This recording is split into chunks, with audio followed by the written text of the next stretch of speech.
Bismillahirrahmanirrahim. Alhamdulillah wa bihi nasta'in. Wassalatu wassalamu ala asyrafil anbiya'i wal mursalin Sayyidina Muhammadin wa ala alihi wa sahbihi ajma'in.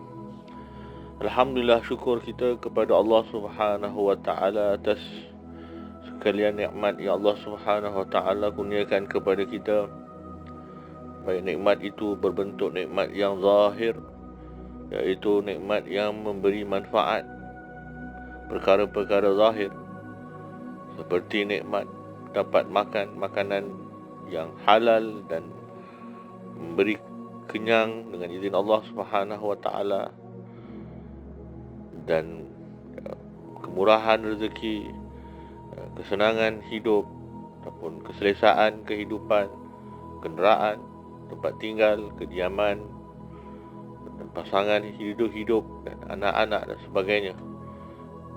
Begitu juga syukur kita kepada Allah Subhanahu wa ta'ala atas nikmat batin yang memberi manfaat ma'nawiyah, manfaat dalaman, seumpama kefahaman tentang Allah Subhanahu wa ta'ala, kefahaman tentang diri sendiri, kefahaman tentang kehidupan, pengetahuan terhadap agama, kefahaman terhadap perkara-perkara keimanan yang kita wajib imani, dan akhlak-akhlak yang terzahir dalam diri kita. Itu semua ialah nikmat-nikmat batin yang Allah Subhanahu Wa Taala kurniakan. Malah sebahagian ulama mengatakan nikmat batin inilah sebenar-benarnya nikmat, kerana nikmat batin inilah yang memberi pulangan yang paling maksimum kepada hakikat insan itu sendiri, hakikat kita sebagai manusia.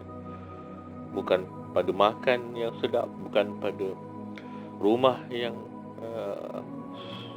senang ataupun kediaman yang mewah, tetapi banyak manfaat sebagai seorang insan adalah pada kefahaman kita terhadap kehidupan, kefahaman kita terhadap diri sendiri, kefahaman kita tentang Allah Subhanahu wa ta'ala, dan akhirnya kita dapat menunaikan tugas, fungsi kita hidup di dalam kehidupan dunia ini. Dan antara nikmat yang Allah Subhanahu wa ta'ala berikan kepada kita yang paling besar ialah dapat mensyukuri nikmat-nikmat yang Allah berikan. Ini nikmat paling besar.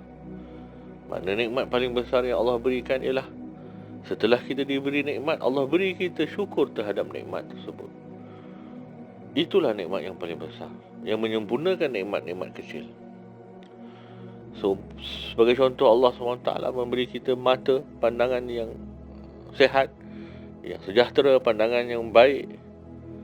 Dengan pandangan itu, Allah jadikan kita mensyukuri nikmat pandangan dengan membaca Al-Quran, dengan melihat perkara-perkara ibadah, memandang wajah orang-orang soleh, memandang wajah ibu bapa kita dengan penuh kasih sayang, dan mengelakkan pandangan daripada yang haram. Ini adalah salah satu bentuk syukur kita kepada nikmat yang Allah berikan. Begitu juga nikmat lain. Kita menggunakan anggota tubuh badan kita sepenuhnya pada perkara-perkara yang Allah perintahkan, dan Allah SWT sarankan kita untuk mentaatinya dengan perkara-perkara tersebut dan menjauhi segala larangan Allah melalui anggota tersebut. Begitu juga dengan nikmat-nikmat harta terutamanya. Maka kita merasa bertuah apabila Allah SWT memberi kita harta, lalu Allah memberi kita nikmat lain setelah nikmat harta, iaitu nikmat mensyukuri harta tersebut, dengan memastikan segala harta yang diberikan oleh Allah dibelanjakan kepada yang Allah redha, baik untuk kelangsungan hidup kita terutamanya, untuk membantu kita beribadah kepada Allah Subhanahu wa ta'ala, dan selebihnya banyak kita membelanjakan harta-harta kita ke jalan Allah Subhanahu wa ta'ala. Kerana itu Allah Subhanahu wa ta'ala sebut antara sifat orang-orang yang bertakwa dalam surah Al-Baqarah, yang saya rasa semua orang hafal kalau biasa menghadiri majlis-majlis tahlil dan sebagainya. Kita lihat dalam awal surah Al-Baqarah, Allah SWT berfirman tentang Al-Quran, zalikal kitabu la raiba fih. Inilah Al-Quran, kitab Al-Quran yang tidak ada keraguan padanya. Hudan lil muttaqin, yang menjadi petunjuk sebagai satu petunjuk yang Allah turunkan kepada orang-orang yang bertakwa. Antara sifat orang-orang bertakwa Allah Subhanahu Wa Taala ingatkan di dalam ayat seterusnya, allazi la yu'minuna bil ghaib. Mereka itu orang-orang yang beriman kepada perkara gaib. Wa yuqimuna shalah, dan mendirikan solat, baik solat itu wajib, baik solat itu sunat. Wa mimma razaqnahum yunfiqun, dan sebahagian daripada apa yang Allah Subhanahu Wa Taala rezekikan mereka belanjakan semula ke jalan Allah Subhanahu Wa Taala. Maka ini juga antara bentuk nikmat-nikmat yang Allah berikan kepada kita.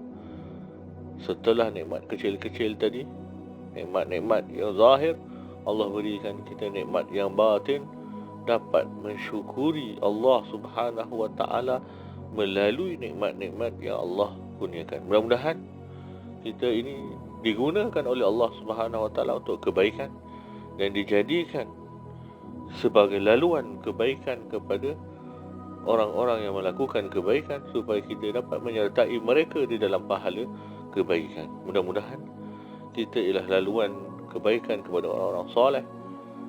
Kita menjadi sebab kebaikan kepada orang-orang yang berdakwah di jalan Allah.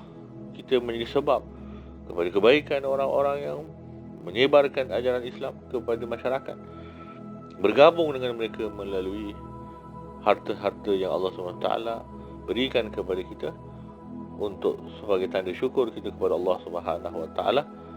Dan dengan nikmat syukur tadi, yang mana kita menggunakan sebahagian harta kita ke jalan Allah, ia sebab Allah Subhanahu Wa Taala menambahkan lagi nikmat-nikmat yang akan datang, seperti mana Allah Subhanahu Wa Taala menyebut, la in syakartum la azidannakum. Jika kalian itu bersyukur, maka aku, kata Allah SWT, pasti nescaya akan menambahkan kalian akan nikmat-nikmat. Demikian, sehingga kita bertemu lagi. Wal afu minkum. Assalamualaikum warahmatullahi wabarakatuh.